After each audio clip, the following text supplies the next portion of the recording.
Kung malapit lang kayo, pwede kayong pumunta dito, load kayo.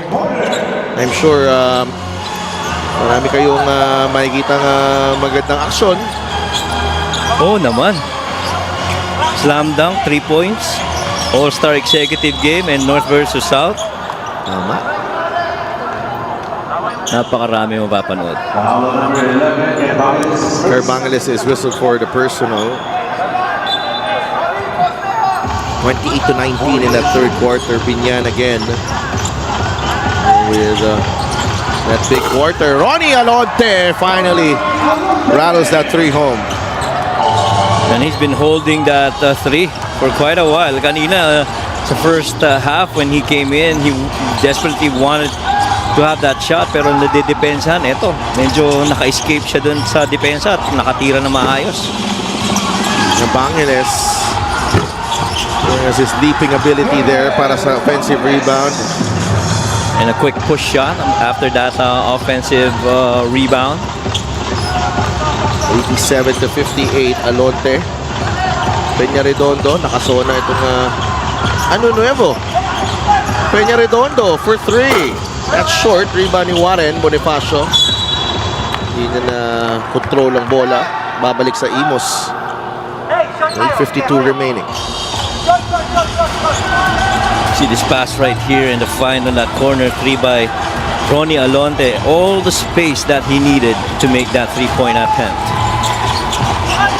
Kinasaya ni Lois Andalio yung press na yun. Oh, may inspiration there, syempre, on the side. Always. Peña Redondo to Alonte. Peña Redondo is denied. Rebound nakuha ni JP Belenchon. Enzo Subido. Belenchon finds Ong. A 3 on the way. Pinamita pa ng konting banda doon, pero wala pa rin. Lumabas yung bola, higa nga. They will fade Ronnie back to the corner, I think. There you go. Nuevo lets it fly and he puts it in for 3. Alam mo yung mga pagkakataon na parating pa lang yung bola Alam Nakatayo mo na yung na. mga kakampi mo. Ibig sabihin yan, may bitaw ka. Oo. Pat Nuevo gets his first basket of the ball game. Nice pass. Really nice feeling para makita natin yung buong Binyan bench and lahat ng mga tao dito na masaya. Because one of their own at Nuevo, pero talaga sinipat talaga na matagal Inasinta ng mabuti. Oo. Tuwa sila Big Boy. Pati si Carlo Lastimoso. Di ba yung wasiwas ng tuwalya no? May challenge pa tayo dito, no? With Coach Boyet Fernandez. Magbabalik kami. Upon review, the challenge was successful. It is a successful challenge for Coach Boyet. So, last touch ni Eros Soriano, not on Renzo Subido. Kaya senyas kagad ni Subido doon. Wala, hindi niya nahawakan. 90-58 ang ating score ngayon.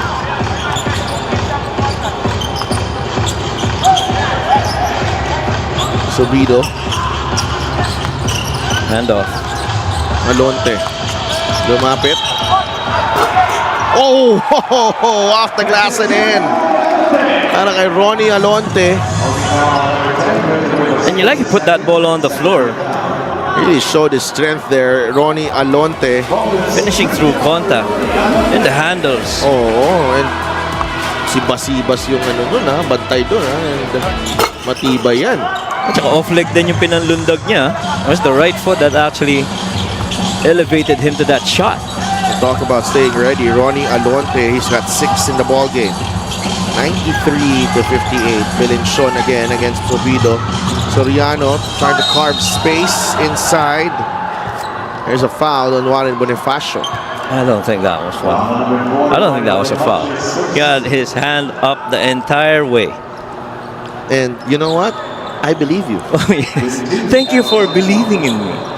And I love that this is a game where we get more generous with some of the people. May greeting ba ba? Wala. Wala pa rin eh, no? Panakana ka ah. Wala.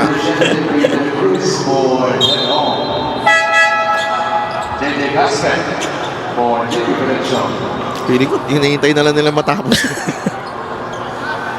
7 minutes to go here. Soriano at the line. Makes the free throw.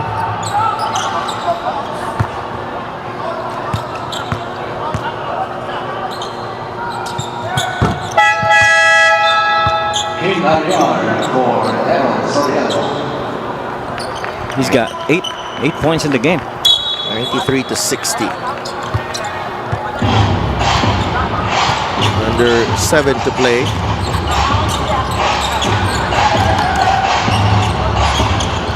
Yeah, if you're Emos, you just want to finish this game the right way. You know, playing hard. Yes. Make sure na wala rin ma-injure. Nuevo makes it 5 points in the ball game. And iba yung takbo agad ni ang tropa natin si Pat. Parang naka-on cloud eh, no? Gaan ng takbo. Nice move. Banganes on the blow by. 95 to 62. I think we're gonna get another 3 from either Alonte or Pat. Ito na, pwede na. Medyo malakas yung pasa. Alonte thought about it. 8 seconds on the shot clock. Good screen there. Alonte inside. Palpan lang inabot. There's a foul though. Gusto nila i-challenge to. They felt they had the block on Ronnie, pero Apat na si JJ Caspe. yun ang mabigat doon, pang-apat ni JJ. And that's one good reason to challenge it.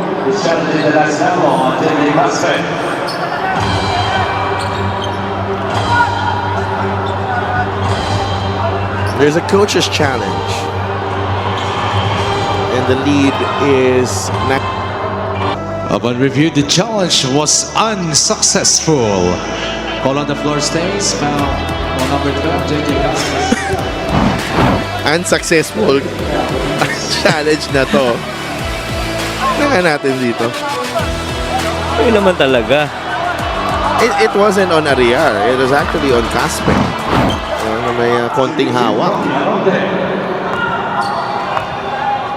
In a way, talagang hinabol rin yung rebound na yun ni Ronnie Alonte. So, bigyan natin siya ng credit for his effort. 6 points pa na si Ronnie Alonte. That was actually a long two kanina. Free throw of the game is brought to you by Extreme Appliances. Sa subok at kompleto appliances brand ng Pilipinas. Yeah, I think that was a long two. They awarded that as a long two. So 6 Kanina points nakita ko na parang siya. stepping eh. 6 minutes to go. 97 to 62 all over, but the final score here pretty much. Daligon, Bangeles thought about it, had a shot already.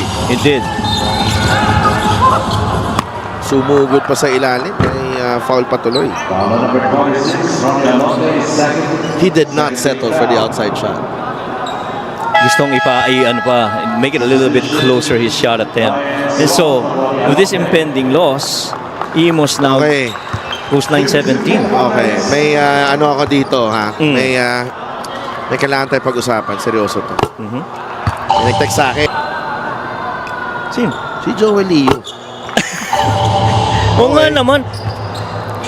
Tanungin, i-check niya yung stats. Kung sino mas marami sila sa kanilang shoot ng kakampi niyang si Mark Cruz. Yeah. Kasi si Mark yung pumasok. Si Mark Cruz ang nag-represent ng Jensen. Jensen. Diba? Maybe next season. Maybe next year pag Next medyo year. 4, 5, 3 ka kada game, ganyan. Parang hindi ubra yung mga one make per game ngayon. Lalo na sa galing ng mga player dito ngayon. Oo. Ano siya parang build on the other numbers. Alam mo dito, this season na gumanda yung 3-point shooting niya, shooter na daw siya. Grabe naman to. Mahal kita, Joel Leo. Mahal na mahal ko yan. Mahal na mahal namin ni Javi yan. Alam niya yan. Oo naman. Alam niya yan. At saka kayo pag naglalaro si Joel Leo, all praises kayo palagi Oo. dyan eh, di ba? Pero hindi naman. Do not push it. Next time, let's give it a crack next. Next year. Next Tingnan year. natin Next next year. 97-64. Mintis ang free throw ni Doligon. 5 minutes remaining. Got a special deal from 1xBet. Scan the QR code and claim your special offer. 0 for 2 for Doligon. And rebound nakuha ni JJ Pito. Sabi ko pa naman na kahit papaano maganda ang free throw shooting ng Imus. Previous to that, they were 4-14 of 20, which is 70%. And he missed both. Si Ryan naman ngayon. Oswald had a couple of threes in that Towards the end of the first half. nabitawan ni Kuya Bali ang bola doon. Ball goes back to Imus. 97-64. Bam Lopez will check in. Next dead ball. Yeah, it's Bam and JJ who haven't scored yet for Binyan. That one nakascore na. Lahat except for those two. Ano pasivas. Kent Ariyar. That rolls out for Kent. 4:20 remaining.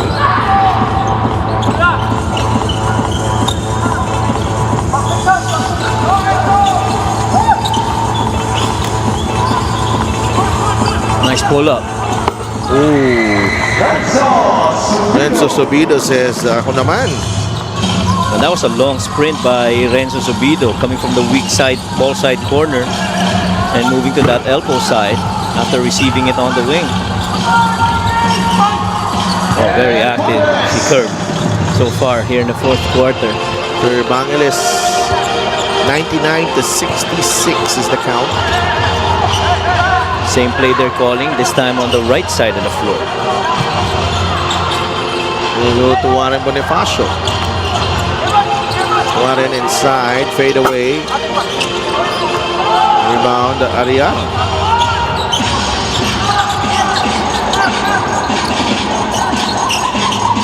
Oh, three-pointer galing kay JV De La Cruz. Too little too late here para dito sa Imos. Yes. I feel that the best basketball that Imos has played this season went sabay na maganda yung nilalaro nito ni JV De La Cruz and JJ Casper. There was a point when I was watching them, and they can pretty much go to the spots where they would want to be on the floor whenever they want to. Oh, There was that time, yes. and that was early in the season when pretty much ito si JJ Caspe was a walking triple-double. Yes. Waiting to happen. Every game is brought to you by 1xBet, title sponsor of the MPBL. Your choice, your victory. Feel more game with 1xBet. Nasa loob na si Bam Lopez. 2.5 minutes to go.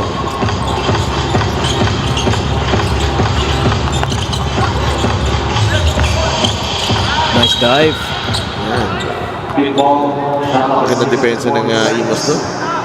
Unlike kanina, Yes. in the first half, when there was not a lot of defense from their part. Maganda yung coverage dun sa short roll pero this time of the game might be too late. Coach Boyet has requested for a timeout. We will be right back. And more fans showing up. Hopefully, makita namin kayo on Saturday sa All-Star. Our friends near dito sa Binyan. Lalo na dyan sa may area ng San Pedro, Muntinlupa, Santa Rosa. So we see a 3 by Ryan Suwan, his third for the game. 102-69. Doligon.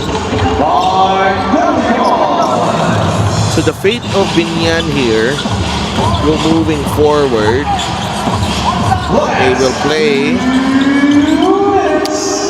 They play Bacolod next. I think dito yan sa kanilang home court. And then there's a showdown with Zamboanga.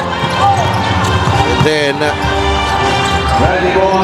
against the Quezon City Galleries Taipan, and then the Pasay Voyagers, they will close out the season against the Pasay Voyagers. And it could get tight, no? They will be tying Basilan sa record, no? 14-11 with the win. They will leapfrog past Mindoro.